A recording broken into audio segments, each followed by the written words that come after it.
When the customer calls in, customer service is able to pull up the customer tracker, which can give them updated information on where the order's at, if the order's shipped, or give them proper feedback at the time. We're able to service them better.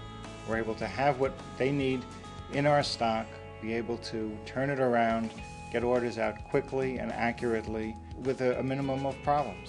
Epicor is real time, so we're able to capture shop floor information instantly.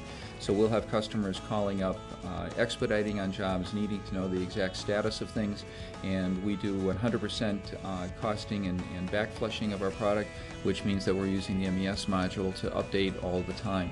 It's had a positive impact by allowing us to automate things such as automated invoices to our customers, automated sales order acknowledgement to our customers, and it makes the relationship a little bit better because they understand where they are on the process, that they're number one, and that we're going to get their information on time. We also have had a tremendous increase in our customer satisfaction with us.